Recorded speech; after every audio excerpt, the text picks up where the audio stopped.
Hello everyone, this is the 8th online tutorial video for class 10 history. We were doing the colonization of Indochina, the colonization of Vietnam by the French. Now, why the French thought colonization or making a colony in Vietnam was necessary?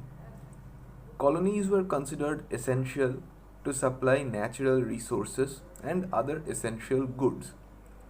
Like other Western nations, France also thought that it was the mission of the advanced European people to bring the benefits of civilization to backward people. So, like other Europeans of the 17th and 18th century, France also thought that these countries that they were colonizing, those were backward countries, and since they themselves, the European countries, they themselves were the advanced countries, so called advanced countries, they should spread their education, they should spread their advancedness to these backward countries, and that would be a great service to mankind. So they thought.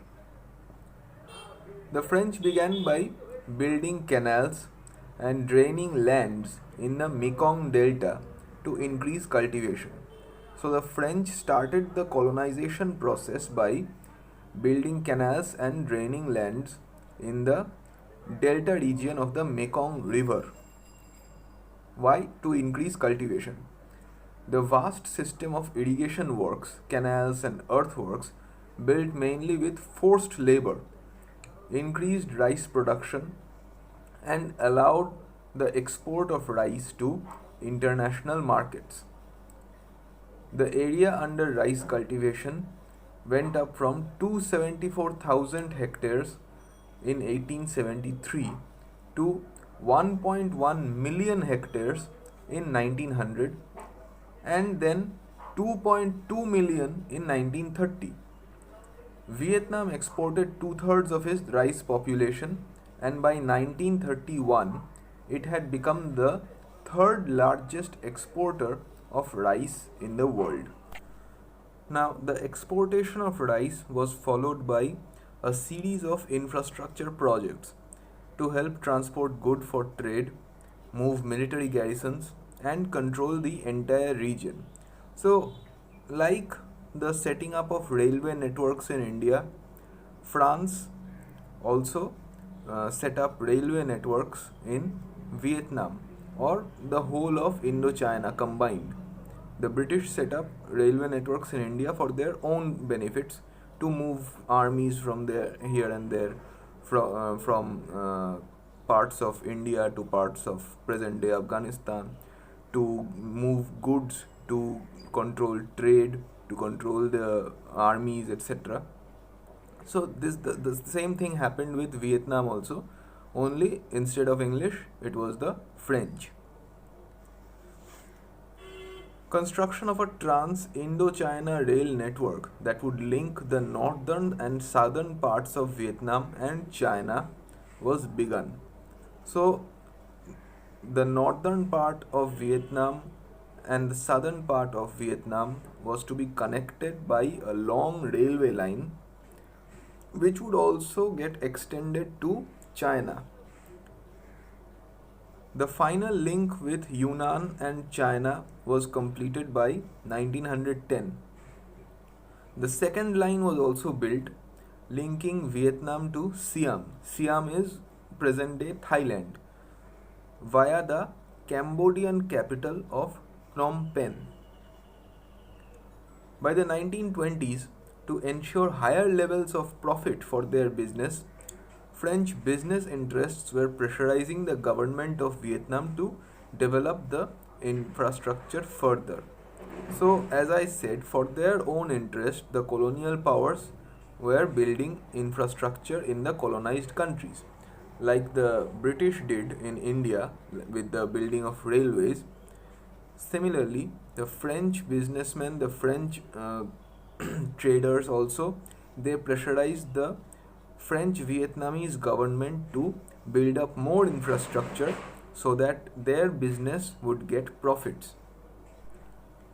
Paul Bernard, an influential writer and political thinker, he strongly believed that the economies of the colonies that needed to be developed in order to serve the mother country.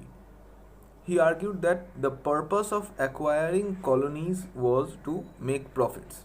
He was very honest. He accepted that the purpose of colonizing one country was to make profits. If the economy was developed and the standard of living of the people that got improved, they would buy more goods from the colonizers. The market would consequently expand, leading to better profits for French business. So, in case of a colonized country, if the colonized people's standard of living was improved, if the economy was developed, if the infrastructure was built, they would buy more goods from the colonizers. The market would expand, the market would flourish, leading to the better profits that the French businessmen and traders were expecting to make in Vietnam. But in case of Vietnam, what happened is industrialization was necessary to develop its economy, which in turn would strengthen profits for France.